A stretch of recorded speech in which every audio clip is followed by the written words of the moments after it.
All right, so let's dive into this whole Russia-Ukraine thing. Hmm. I know everybody's been following it pretty closely, but especially lately with all this talk about a ceasefire, Hmm. and then Putin going on this like weird thank you tour to world leaders. It's really strange. Yeah. So we're going to try to like separate fact from fiction. Like, what's really going on? Is this actual progress towards peace, or is this just a bunch of diplomatic posturing? Yeah. I think that the thing that strikes me is Putin seems to be trying to like test the waters for a ceasefire without actually committing to anything. Yeah. He's saying all the right things publicly, Mhm. appearing very reasonable on the global stage. Right. But, it could just be a ploy to buy time, keep Ukraine and its allies kind of off balance, and Yeah. potentially even drive a wedge between them. It does feel like classic Putin a little bit, right? I mean, especially when you look at his history of rejecting these short-term ceasefires. Mm-hmm. He keeps saying he wants a solution that addresses the root causes, but that feels a little bit like code for demanding major concessions from Ukraine. Right. Almost like he wants to rewrite the narrative of the entire conflict. Yeah, the way that Russia's been framing this conflict is really key here. Right. Because they've been pushing this very specific narrative that could lead to some really unrealistic expectations for negotiations if and when those actually start. Right. I mean, just think about it. If one side's coming to the table thinking that they're the victim and the other side's solely responsible for this, it's going to be really tough to reach any sort of compromise. Right. Right. Okay, so you've got this like backdrop of these potential talks maybe happening sometime in the future. But then Putin goes on this very public thank you tour Yeah.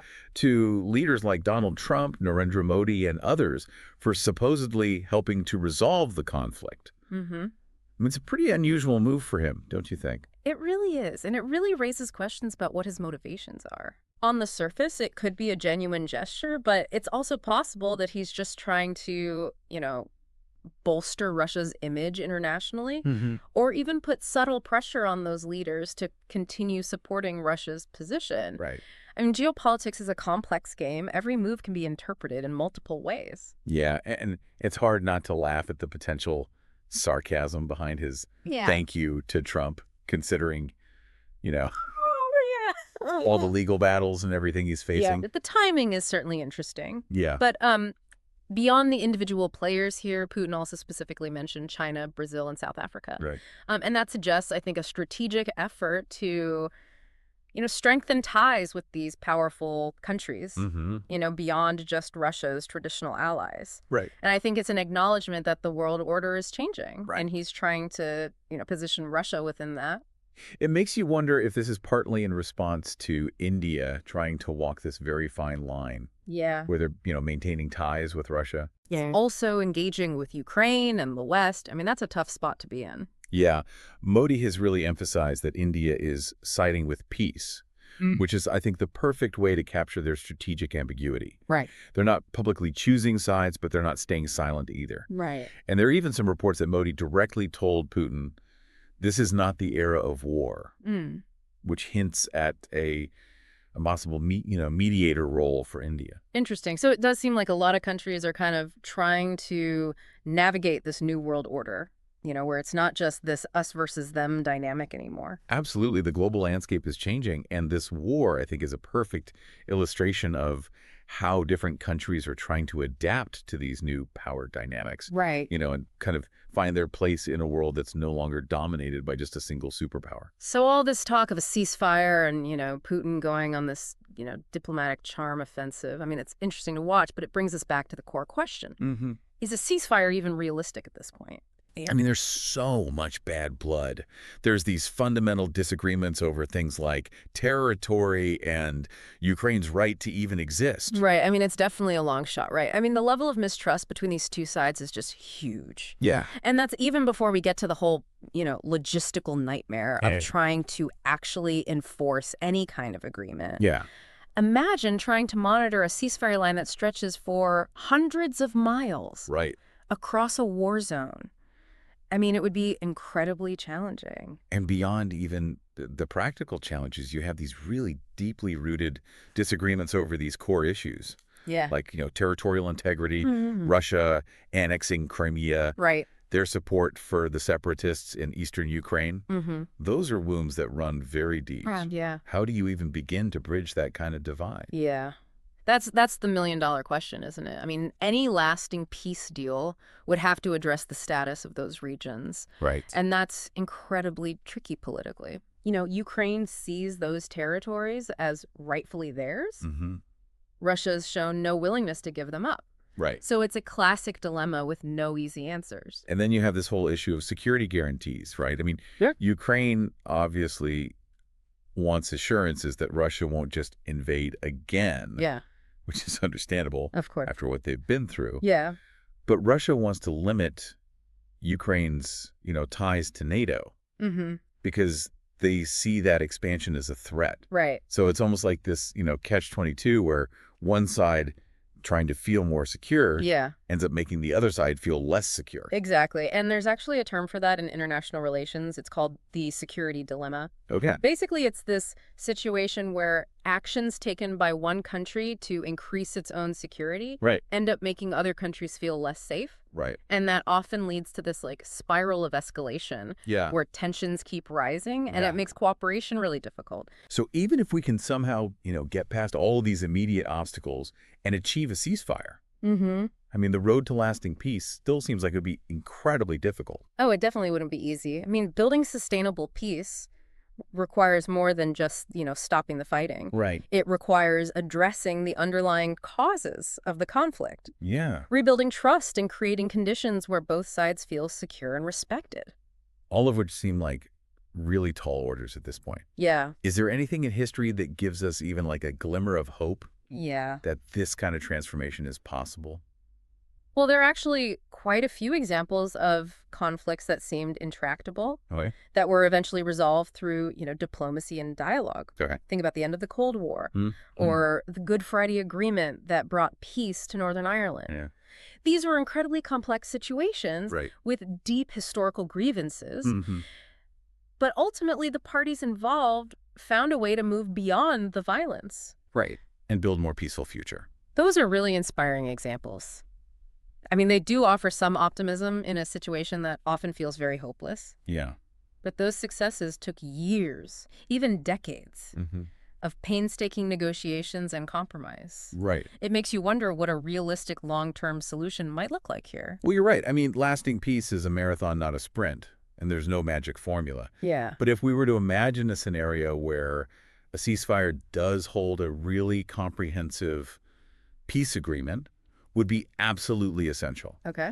And that would involve, addressing all these key issues that we've talked about, the territorial disputes, the security guarantees, and coming up with mechanisms to rebuild trust and promote reconciliation. Mm-hmm. It would require both sides to make some tough concessions. Right. And really commit to upholding the terms of that agreement. And even with the best agreement in place, you would still need some serious international oversight to make sure everybody actually sticks to it. Oh, absolutely. You would need really robust international monitoring and enforcement mechanisms Yeah. that could involve peacekeeping forces, international observers, or some combination of both. Mm-hmm. The key is to have a neutral third party who can oversee the implementation of that peace agreement, Right. investigate any alleged violations, and help to mediate any disputes that come up.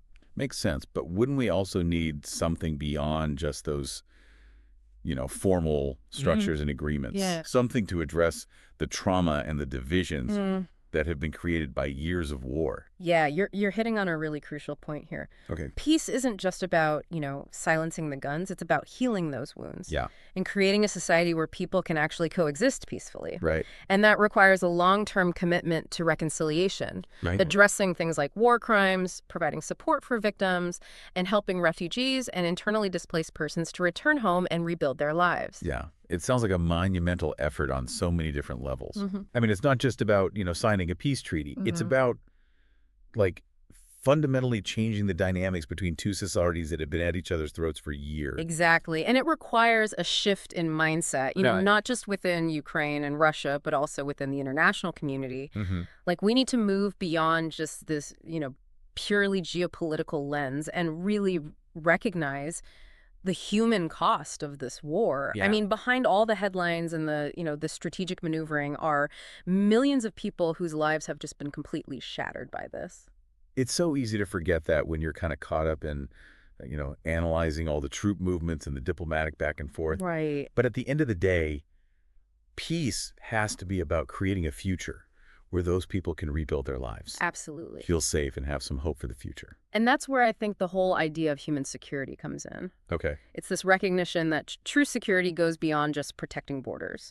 It's about ensuring the safety and well-being of individuals and communities. Yeah. It's about providing access to basic needs like food, shelter, healthcare, education. Right. It's about creating a society where everyone feels like they have a stake and a voice. So even if a ceasefire does happen, the real work of building peace is just beginning. Yeah, I think that's a really important point. And it sounds like it requires us to really rethink how we approach security and what it means to create a lasting peace. This conflict has definitely exposed the limitations of these more traditional approaches to security. Right. And it's highlighted this need for a more holistic understanding of peace Yeah. that takes into account not just the military and political factors, but also social, economic, and environmental dimensions. It makes me think about, those conflicts that have been resolved successfully. Like the ones you mentioned earlier, they weren't just about ending the fighting. Right. They were about addressing the root causes, the underlying injustices and inequalities Absolutely. that led to the conflict in the first place. Yeah. And that's why I think this conversation is so important. Right. We need to keep asking these tough questions about what a just and sustainable peace might look like. Not just for Ukraine and Russia, but for the entire world. Yeah. We need to challenge assumptions, explore different perspectives, and push for solutions that prioritize human security and well-being.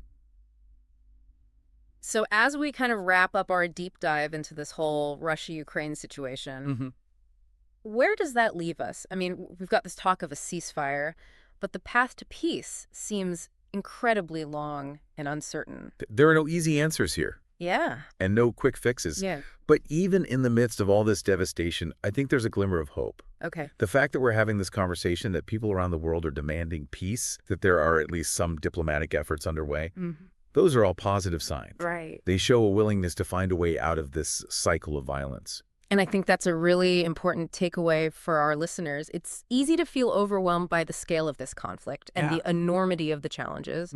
But every voice matters.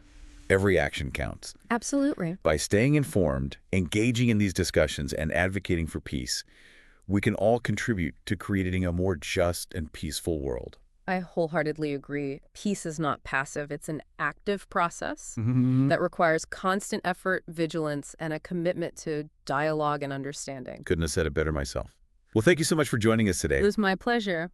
Hopefully this deep dive has given you some food for thought and some new insights into the complexities of this conflict. Yeah. And remember, peace is always possible. But it takes all of us working together and refusing to accept the inevitability of war. Well said. Let's all keep striving for that better future.